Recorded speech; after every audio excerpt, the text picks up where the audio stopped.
네, 반도체를 더 사도 되나 아니면은 여기서 좀 팔아야 되나 그 해답을 구할 시간이 지금으로부터 한 16시간 정도 앞으로 다가왔습니다.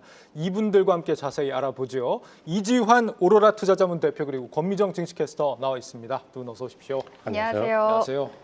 코스피 정말 대단합니다. 무너질 듯 안 무너지고 또 가네요. 신고가예요 또. 네, 맞습니다. 12시 한 오전까지만 하더라도 사실 계속 상승과 하락을 반복하면서 오늘 시장이 조금 오락가락하나 이렇게 했는데 삼성전자가 12시 이후로 갑작스럽게 상승폭을 높이면서 2%대나 상승을 했고요. 우리지수도 현재 0.4%대로 지수도 상승 전환을 좀 안정적으로 해낸 것 같습니다. 네, 안정적으로 해낸 것 같습니다. 삼성전자가 갑자기 왜 가는 걸까요? 뭐 특별한 배경이 보이는 게 없는 것 같은데요, 대표님. 뉴스는 없는 것 같고요. 네. 수급적으로 그렇고 아마 이제 오늘부터 그 이재용 회장 그 집 앞에서 시위가 시작되었고 우리 이제 시위나 파업과 관련된 부분이 오히려 노출이 되면 재료 노출의 가능성에 대한 수급의 움직임 일시적으로 나올 수 있다라고 보여지고 뭐 특별한 이유는 없어 보입니다. 전체적으로 반도체에 대한 부분은 뭐 오픈 AI와 관련된 우려감이 좀 나왔지만 오히려 이번 조정은 매수의 기회가 될 수 있다는 시각이 전체적으로 기관의 입장에서는 좀 강하지 않나 이렇게 좀 보여집니다. 실제로 매수 기회가 될 수 있습니까? 이 파업을 통해서 뭐가 좋아지는 게 있는 거예요? 이제 파업의 강도가 어느 정도에 따라 좀 달라지겠지만 과거의 사례로 본다면 파업은 지나고 보면 매수 기회는 좀 되었습니다. 그러니까 파업이 뭐 지속적으로 이루어져서 전체적인 생산 라인이 완전히 무너지는 게 아니라면 일시적인 파업은 대부분 과거의 사례를 보면 지나고 보면 거의 매수 기회였다라는 점이 분명히 맞는 것 같고 또 지금은 워낙 업황이 좋기 때문에 악재가 반영되었을 때 오히려 그 악재를 활용해서 매수의 기회로 삼는 것은 최근에 기관의 움직임이기 때문에 4월 이후에 삼성전자나 SK하이닉스 같은 경우는 기관 특히 금융투자 ETF와 외국인의 쌍끌이 매수가 나오고 있기 때문에 전반적으로 수급도 탄탄하기 때문에 기회를 활용하려는 외국인이나 기관 특히 5월달 레버리지 종목별 ETF 출시를 앞두고 아마도 이런 움직임은 좀 수급적으로 강해지지 않을까 이렇게 예상됩니다. 네. 대표님 오늘 뭐 화나는 일 있는 거 아니시죠? 아닙니다. 좀 말씀을 좀 편안하게 웃으면서 하셔도 될 것 같아요. 네. 시장이 신고가 가고 있지 않습니까? 네. 좀 긴장을 좀 늦추시고 아랍에미리트가 지금 오펙 탈퇴까지 선언을 하면서 뭐 증산을 예고했는데도 사실 뭐 유가와 금리가 떨어지는 상황은 아니거든요. 다시 또 높아져 있습니다. 미국채 10년물 금리 보니까 4.35%. 올 들어서 거의 지금 최고 수준에 가깝거든요. 증시에 지금 이런 건 부담을 주지 않습니까? 이런 상황에서 당분간 좀 유가나 금리가 진정되긴 좀 어렵다고 보는 게 맞을까요? 이란과 이제 미국의 협상이 어떻게 타결되냐 여부. 사실은 이제 증시에 반영되는 민감도는 많이 떨어졌지만 유가나 채권 금리는 떨어지지 않고 있거든요. 특히 유가는 계속해서 100불에 붙을 정도로 고공행진을 하고 있고 오늘 이제 아랍에미리트의 오페크 탈퇴는 어떻게 보면 이제 인내심의 한계라고 볼 수 있거든요. 그동안 오페크 플러스 전체에서 보면 사우디와 아랍에미리트 비롯한 일부 중동 국가들이 증산과 감산에서 계속해서 어느 정도 양보를 이뤄내면서 협의 체제를 이뤄왔는데 특히 이제 북아프리카 국가나 중남미 국가들을 일부가 오페크 회의와 관계없이 증산을 시작하면서 아마도 이제 사우디나 아랍에미리트의 인내심이 거의 한계에 왔다. 그러니까 아랍에미리트의 탈퇴는 어떻게 보면 북아프리카 일부 증산국들이 미리 탈퇴를 예견했기 때문에 선제적인 조치로 보이고 그동안 참았던 아마 이제 이런 부분들이 좀 표현이 되지 않았을까. 그렇다고 해서 당장 공급이 확대되는 것은 생산 시설이 늘어나는 건 아니기 때문에 감산과 관련된 부분에서 본다면 사실 일생산량 증가는 좀 미미합니다. 그러다 보니까 유가는 이걸 반영하지 못하고 계속해서 상승하는 모습 나오고 있다. 당분간은 유가의 고공행진은 이란과 미국의 합의가 나오기 전까지는 좀 지속될 수밖에 없다. 이렇게 보셔야 될 것 같습니다. 그럼 증시에는 부담 아닙니까? 부담이 좀 되고 있죠. 다만 우리가 이제 미국과 이란의 전쟁이 그 3월 초 이후에 반영되는 민감도를 보면 상당히 많이 떨어졌고 이런 경험은 우리가 과거에 러시아 우크라이나 전쟁 때도 초반에 유가가 128달러까지 올랐지만 결국은 그 이후에 계속해서 우하향하면서 지금은 러시아 우크라이나 전쟁이 지속되고 있어도 거의 증시에 영향이 없거든요. 그러니까 그런 부분을 본다면 유가와 증시가 어떻게 보면 4월 달에는 같이 오르는 현상이 나오고 있거든요. 그래서 증시에 반영되는 민감도는 관련되어 있는 뭐 정유주라든지 혹은 화학과 관련되어 있는 섹터와 종목에 조금 한정될 가능성이 높다. 이렇게 좀 보여집니다. 당분간은 일단 그렇게 보이는데 제가 조금 더 꼬리를 물고 여쭤보자면 앞서서 저희 취재기자와 알아본 바가 이 글로벌 리츠가 법정 관리를 신청했다는 거 아닙니까? 워낙에 고금리가 심하다 보니까 나타나는 현상 이례적인 현상이 나타나고 있는데 이렇게 실물 경제로 조금씩 파급이 된다면은 투심에 좀 악재가 될 수도 있지 않습니까? 어떻게 생각하세요? 악재는 될 수 있죠. 특히 이제 이번 미국과 이란의 전쟁은 사실은 그 전쟁 자체보다는 유가의 상승으로 인한 인플레이션 오르감 여기에 상당히 염려를 좀 했거든요. 네. 특히 우리가 미국과 이란 전쟁 나기 직전에 나왔던 물가 관련된 지표들, 특히 PPI 지표나 CPI 지표가 예상보다 굉장히 높게 나왔죠. 그러니까 그러면서 관세에 의한 인플레이션 영향이 본격화되는 시점에 유가에 의한 인플레이션 영향까지 겹쳐지면 이게 정말로 컨트롤할 수 없는 인플레이션 현상이 오면서 결국은 연준이 금리를 인상해야 되는 스탠스로 바꾸지 않을까라는 극단적인 의견이 3월 달에 많이 대두가 됐었죠. 이제 예. 하지만 최근에 이제 물가 관련된 지표들이 관세에 의한 인플레이션 영향은 일단 일시적이다라는데 지표가 어느 정도 수능을 하고 있고 유가에 의한 인플레이션 영상도 일시적일 거라는 FOMC 연준의 공식적인 의견이 있었기 때문에 우려했던 인플레이션이 구조적으로 여러 가지 상황이 맞물리면서 컨트롤할 수 없는 상황으로 가는 것은 아니다라고 보면 아마도 유가와 관련된 인플레이션 영향도 연준에서 밝혔듯이 정책을 바꿀 만큼 지속될 가능성이 높지 않다라는 의견을 일단은 지금은 그렇게 생각을 하시고 대응을 하시는 게 좋을 것 같습니다. 예, 제가 계속 뭐 안 좋은 얘기를 하는 게 뭐 고사를 지내는 게 아니고요. 좀 돌다리를 두들겨 보고 있다는 점을 좀 미리 말씀을 드리고 어제 이제 미정 캐스터가 5월에는 세린 메이가 있지 않냐 여기에 대한 지적을 좀 했는데 실제 세린 메이가 그냥 하는 말이 아니라 통계적으로 그렇다. 우리 방송 자주 나오시는 이경수 퀀트가 지금 그런 분석을 좀 내놨잖아요. 네, 리포트를 내셨더라고요. 그래서 반가워서 들고 왔는데요. 기본적으로는 S&P 500이 그렇다는 건데 그게 국내 증시로 수급 로테이션을 촉발하는 트리거가 될 수 있다. 이렇게 좀 의견을 내셨더라고요. 네. 그래서 2010년부터 일간 데이터를 분석해 보면요. 5월 초순부터 중순까지 조정이 나오는 계절성이 통계적으로 유의미하게 관찰이 됐다고 하는데요. 특히 이번 5월에는 반도체 상승률이 둔화될 가능성이 높다고 합니다. 이거 다음 화면을 보시면요. 이 화면에 나가는 것처럼 반도체 상승률이 둔화될 조건 6개 중에 3개가 이번 달에 좀 해당이 된다고 하고요. 또 반도체가 약세인 달이 5월이라고 합니다. 실적 그 다음 달. 그래서 이 수급이 다른 쪽 1분기 실적 발표 이후에 실적이 상향 조정되면서도 또 거래대금까지 높은 종목이 다음 달에 주인공이 될 수 있다고 합니다. 그래서 구체적인 종목까지 선별해 주셨더라고요. 그래서 뭐 OCI 홀딩스라든지 LRG 이노텍, 하나엔진 같은 종목들 선별해 주셔서 참고하시면 좋겠습니다. 반도체에서 수급이 좀 분산될 수 있다. 그런데 예. 분산이 좀 될 수는 있는데 반도체가 조금 주가가 낮아지면 그때를 좀 저가 매수의 평단가를 기회로? 낮출 수 있는 기회로 또 사용할 수 있다고 말씀하셨어요. 사실 이 통계만큼 우리가 신뢰할 수 있는 게 또 어디 있겠습니까? 근데 또 지금 우리 증시만큼 이렇게 투자 열기가 뜨거운 시점이 없기 때문에 어떨지 모르겠습니다. 보통 이제 1분기에 실적 발표를 하고 나서 그 어느 정도 호재가 선반영되고 나서 나오는 뭐 세론 이런 것들이 5월 세린 메이 현상으로 나온 걸로 알려져 있는데 세린 메이 우리 어떻게 보세요?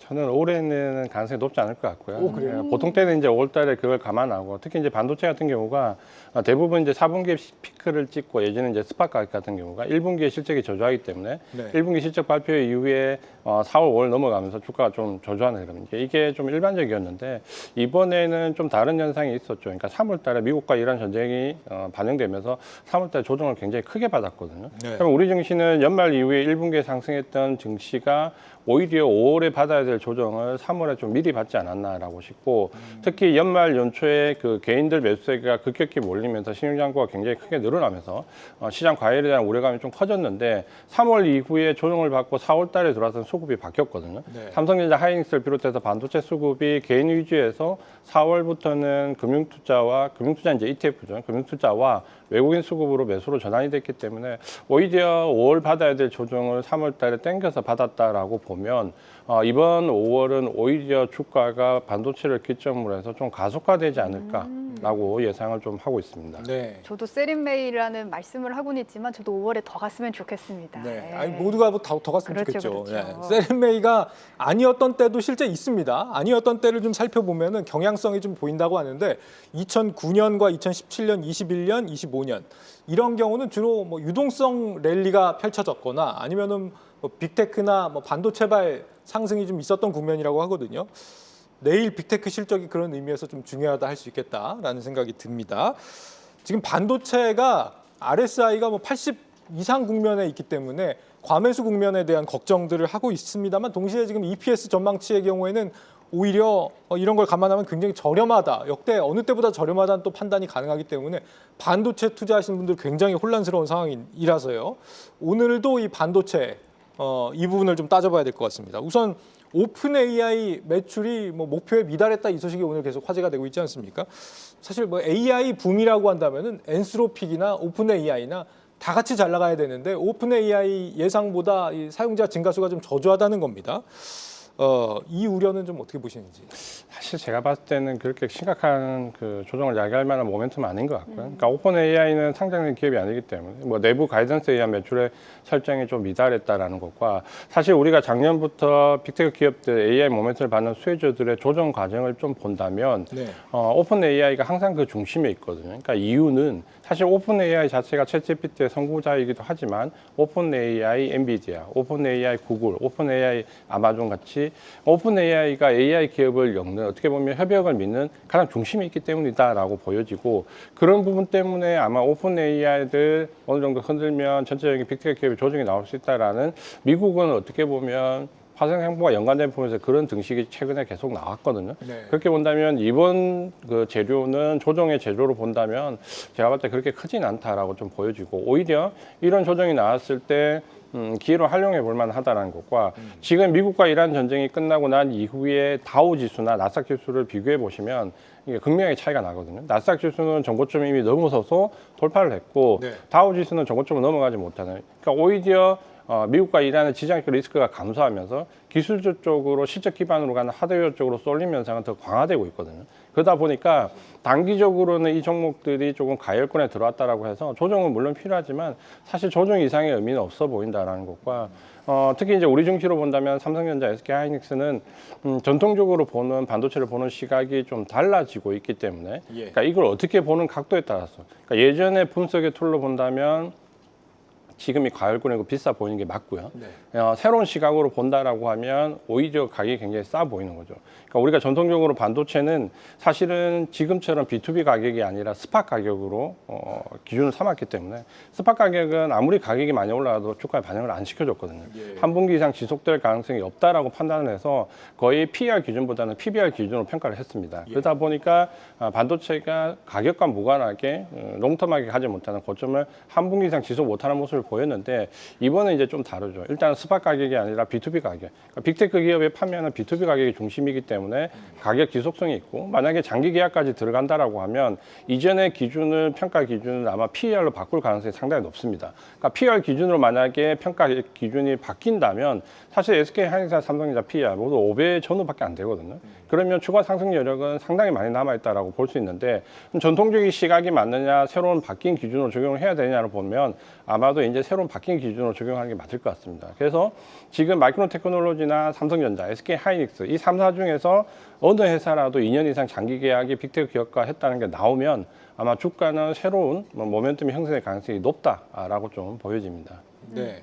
그렇게 하고 사실 월스트리트 저널이 그런 오픈 AI가 목표치를 달성하지 못할 것이다라고 했는데 오픈 AI는 장중에 우리 아니다 굉장히 잘하고 있다 이렇게 또 정정을 했거든요. 네. 그러면서 엔비디아가 마이너스 4%대에서 1%대 하락으로 낙폭을 축소하면서 마감을 하기도 했고요. 그래서 그렇군요. 아무래도 내일 빅테크들의 실적이 4개나 발표를 하잖아요. 네. 빅테크들이 한 번에 4개나 실적을 발표한 건 정말 드문 일이라서 뭐 거기에 대한 경계심 때문에 오늘 또 하락을 한 건 네. 아닌가라는 생각도 듭니다. 굉장히 지금 AI 쪽에 버블이 있냐 없냐 굉장히 예민해 있는 상황입니다.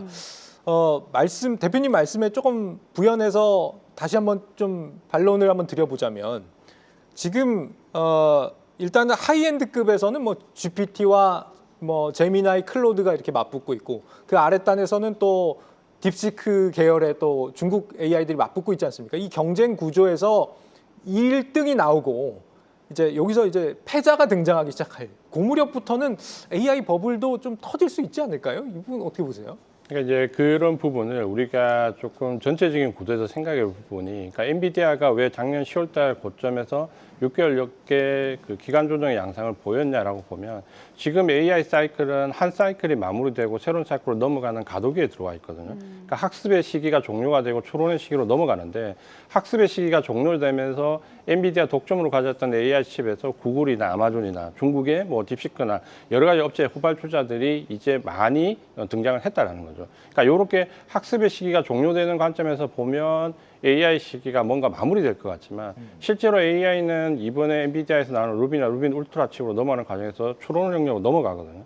그러니까 가격도 상당히 많이 뛰고 영역도 많이 높아지기 때문에 이 가도기에서 뭔가 주도 섹터가 바뀌는 거죠. 그러니까 그걸 인식하느냐 못하느냐에 따라서 AI 산업에 대한 이해도가 달라지는데 예를 들어서 학습에서 추론의 단계로 넘어가는 이 가도기에서 거의 영향이 없이 오히려 확장되는 것은 예를 든다면 메모리 반도체나 전력기기 같은 쪽은 계속해서 확장성이 가져가죠. 반면에 학습의 시기가 종료되면서 소프트웨어 업체들은 거의 몰락 수준을 겪거든요. 예. 그러니까 이거는 어쩔 수 없는 추론의 영역으로 넘어가는 과정이고 대신에 추론의 영역으로 넘어가면서 CPU 같은 경우는 다시 곽강을 받거든요. 그러니까 소프트웨어의 몰락이나 CPU가 갑자기 곽강을 받는 이런 시기는 이 AI에 대한 주기가 하나가 마무리되고 하나 시작되는 이 가도기를 이해하지 못하면 주도주 바뀌는 것을 인식을 못할 수 있죠. 그래서 지금은 인텔이나 AMD 같은 CPU 관련된 기업들이 올라가는 것은 추론의 영역에서는 생각해 보면 당연한 부분이 있거든요. 네. 그러니까 이런 부분의 변화가 AI 시기가 종료되는 것이 아니라 한 시기가 마디가 끝나고 새로운 시기가 넘어가는 과정이기 때문에 오히려 확장성은 더 커질 수 있다. 다만 그 관련되어 있는 섹터에서 무너지는 쪽과 새롭게 등장한 쪽은 분명히 구분을 해야 된다. 이렇게 보여집니다. 제가 오늘 대표님을 계속 곤란하게 해드리는 게 아닌가 모르겠는데 앞서서 이제 사이클이 좀 바뀌고 있다는 말씀을 주셨지 않습니까? 장기 공급 계약. 근데 이 반도체 비관론자분들이 하시는 말씀은 이 장기 공급 계약이라는 게 언제든지 그냥 깰 수도 있는 거 아니냐. 2년치 계약했는데 내가 너무 상황이 어려워서 1년은 취소합시다. 이렇게 할 수도 있는 거 아니냐는 거예요. 강제성이 없다? 네, 워낙에 좀 금리도 부담이 되고 자금 조달 여력에 한계가 오면은 그런 문제가 올 수도 있지 않냐 이런 걱정 어떻게 생각하십니까?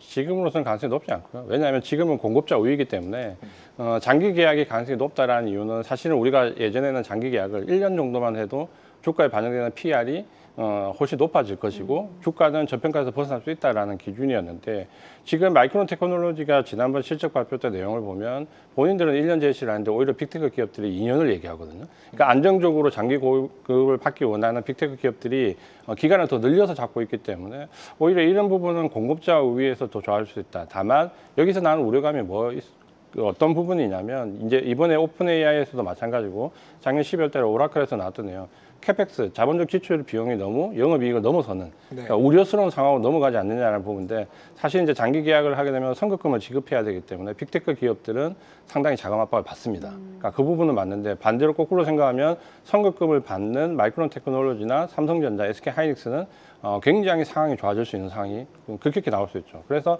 여전히 삼성전자, SK하이닉스 가격이 130만 원대, 20만 원대 비싸 보이지만 만약에 이런 내용들이 주가에 반영된다라고 하면 또다시 평가는 바뀌기 때문에 여전히 제가 볼 때는 관심을 가지고 지금도 굉장히 접근할 수 있는 가격대라고 이해를 하시는 게 좋을 것 같습니다. 감사합니다. 전문가분들은 예. 더 간다, 지금 싼 거 아닌다 하는데 우린 이런 가격을 처음 봤잖아요. 처음 봤죠. 그래서 비싼 거 같은데 비싼 이미 거 같은데. 엄청나게 올랐는데 더 간다고 이런 한편에서는 좀 계속 의심을 할 수밖에 없어요. 왜냐면 네, 처음 봐서 그렇습니다. 저희가. 이게 당장 제 돈이 걸려 있어서 그렇습니다. 아마 네. 제가 볼 때는 2005년, 6년, 7년도에 대한 경험이 있냐 없냐 차이가 있을 거예요. 그러니까 그때 20년 전에 지금은 반대죠. 그때는 굴뚝주들이 리레이팅이 됐거든요.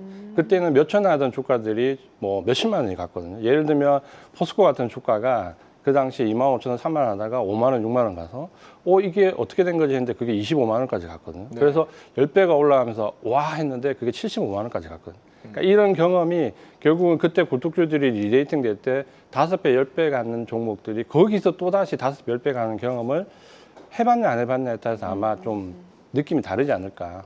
아마 우리 투자자분들도 그때 경험이 있으신 분들은 지금의 상황이 좀 비슷하다라고 인식을 아마 많이 하실 겁니다. 네. 경험이 중요하네요. 그런 것 같습니다. 저희도 이번에 경험을 했고요. 자, 이 AI 빅테크들의 AI 설비 투자는 더 확대될 거다 이런 전망이 또 나왔네요. 네, JP모건 쪽에서 나왔는데요. 네. 데이터 센터 지출 성장률이 26년에 기존 한 52% 성장을 전망했었는데 63%로 상향 조정한다고 하고요. 27년에는 40%더 성장할 것으로 전망을 했습니다. 올해 빅테크들의 데이터 센터 자본 지출이 6천억 달러거든요. 네. 원화로 따지면 무려 1,000조 원입니다. 네, 여기서 더 상향된다라고 생각하니까 정말 엄청난 숫자가 기대되고 있습니다. 예. 내일 아침 나오는 빅테크 실적이 이 투심을 얼어붙게 만들까요? 아니면 또 강화시킬까요? 어떤 쪽이세요? 아마 이제 실적은 나쁘지 않을 것 같고요. 다만 이제 여기에 대한 해석이 어떻게 나오느냐 좀 차이가 있을 것 같은데 하드웨어 쪽은 어쨌든 실적에 대한 부분들은 굉장히 탄탄하고 특히 이번에 SK하이닉스 실적에서 가장 견유리였던 부분은 물론 금액 자체도 중요하지만 영업이익률이거든요. 영업이익률이 76%를 달성했다. 예. 사실 제조업이 두 자리 숫자를 달성하는 것도 쉽지 않는데 72%. 그리고 이게 굉장히 인상적이었던 이유가 엔비디아가 62%, TSMC는 52, 3% 정도밖에 안 되거든요. 그러니까 오히려 지금 캐파를 늘려가면서 지출이 늘어나는 시설 투자가 늘어나는 쪽은 오히려 엔비디아나 TSMC가 메모리 반도체보다 더 크다라는 거죠. 그러니까 이런 부분들에 대한 해석이 우호적으로 나오면 내일 실적에 대해서는 우호적으로 받아들일 수 있는데 만약에 이제 자본적 지출이 너무 크다. 캐펙스 지출이 너무 커서 이게 영업이익률과 비교를 했을 때 좀 위태로운 수준으로 간다. 그러니까 이게 해석이 작년 12월 달 오라클에 대한 해석이었거든요. 예. 그러니까 만약 이제 그 부분이 비용에 대한 부분이 너무 크게 부각이 된다라고 하면 조금 부담스러울 수 있는데 오늘 이제 그러니까 어제 새벽에 실적 발표를 했던 엠코 테크놀로지를 보면 예. 사실 이제 그런 부분이 조금 보였거든요. 그러니까 시설 투자에 대한 부분이 좀 부담스러우면서 실적은 좋았지만 주가는 좀 빠지는 현상이 나왔기 때문에 아마 실적은 좋을 것 같은데 여기에 대한 자본적 지출에 대한 해석이 어떻게 들어오냐 여부를 아마 평가를 좀 해보셔야 될 것 같습니다. 그럼 네. 예. 지난 분기에도 아마존이 가이던스 캐펙스를 너무 늘려서 주가가 그때 막 하락하고 그랬잖아요. 이게 또 다시 반복되진 수도 있고. 만약에 그러면 뭐 반도체 투자에 대한 고민을 한다면 일단 오늘은 뭔가 더 투자하는 건 일단 유보를 하고 내일 AI 설비 투자나 이런 부분을 좀 보고 나서 판단을 해도 늦지 않겠죠? 아마 그럴 것 같고요. 만약에 이제 하드웨어 쪽에서 아까 말씀드렸던 학습에서 추론으로 넘어가더라도 계속 캐파가 확장되는 메모리 반도체나 전력기기 관련된 쪽이나 이런 쪽은 좀 부담 없이 실적 시장에 들어가서도 될 것 같고 예. 반면에 이제 소프트웨어 관련된 쪽이나 AI 모멘텀에서 추론으로 넘어가도 좀 주춤할 수 있는 그 종목들은 조심하시는 게 좋죠. 앞서 이제 말씀하셨던 아마존 같은 경우가 비슷한 경우를 작년 12월 달에 좀 겪었는데 예. 우리가 지금 현재 그 잣대를 그 닷컴 버블 때 나오는 기준을 많이 제시를 하거든요. 그러니까 작년 12월 달 오라클이 미끄러졌을 때도 그러니까 영업 현금 흐름, 그러니까 실제로 비용을 제외하고 영업 현금 흐름이 어느 정도 버는데 여기서 캐펙스, 자본적 지출이 어느 정도 나가느냐 이게 만약에 마이너스로 넘어가 버리면 작년 오라클처럼 급락하는 현상이 나옵니다. 그래서 요 계산을 잘 해봐야 되는데 작년 12월 달에 거의 0에 붙었던 기업들이 아마존이나 마이크로소프트나 이런 소프트웨어 기업들이었거든요. 그러니까 이 기업들이 만약에 이번 분기에 그 숫자가 마이너스로 전환되면 예. 주가는 좀 충격이 있을 수 있다. 이렇게 반도체 좀 쪽도 보여집니다. 같이요? 네. 네, 알겠습니다. 반도체가 지금 주춤한 사이에 에너지 섹터에 또 중요한 실적이 하나 공개가 됐습니다. 블룸에너지. 여기가 이제 연료전지 기업인데 호실적이 나온 게 이게 우리 시장에도 주는 의미가 좀 있는 것 같아요. 네, 맞습니다. 블룸에너지는 연료전지를 만들어서 데이터 센터 바로 옆에서 이렇게 설치를 해서 바로바로 전력을 쓸 수 있게끔 하는 그런 건데요. 네. 이번에 블룸에너지가 실적과 가이던스, 마진율까지 숫자 너무 다 좋게 100점짜리 실적을 맞았고요. 어닝콜에서 한 말로는 캐파, 그러니까 생산 능력 확장하겠다라는 소식이 이슈가 됐습니다. 지금 생산 능력이 연 2기가와트 수준인데 5기가와트 수준으로 확장한다고 합니다. 예전에는 수요에 맞춰서 후행적으로 요걸 증설을 했는데 최근에는 강력한 수요를 확인한 만큼 선제적으로 증설을 하겠다는 거고요. 그래서 국내 블룸에너지 밸류체인 기업들의 강세인데요. 네. 특히 오늘 좀 타이밍이 굉장히 잘 맞게 장 시작과 함께 LS 일렉트릭 쪽에서 블룸에너지향으로 3,200억 규모의 수배전반, 배전 변압기 공급 계약 공시를 냈습니다. 그러면서 상승을 하고 있고요. 오늘 관련주 안에서 밸류체인 CG가 준비된 게 화면에 있을 텐데 띄워주시면 함께 확인을 해보겠습니다. 이거 말고 다른 것도 하나 더 준비가 돼 있을 텐데 오늘따라 사인 좀 안 맞네. 네, 그죠? 확인해 주시면 되겠고요. 네.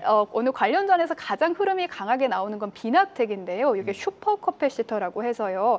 블룸에너지 연료전지를 데이터 센터 전력으로 쓸 때 갑자기 데이터 센터에서 많은 전력을 필요로 할 때가 있어요. 네. 그때 슈퍼 커패시터를 사용해서 찰나에 고용량의 전기를 공급해주는 역할을 하는 것을 좀 만들어내고 있습니다. 그래서 중형 슈퍼 커패시터 부분에서는 세계 점유율 1위 기업이고 지난해 블룸에너지랑 계약을 맺고 한 1년 만에 590%인가 오른 종목이에요. 그래서 오늘도 한 26%가량 오르면서 관련 밸류체인 안에서는 가장 강한 모습이 나타나고 있습니다.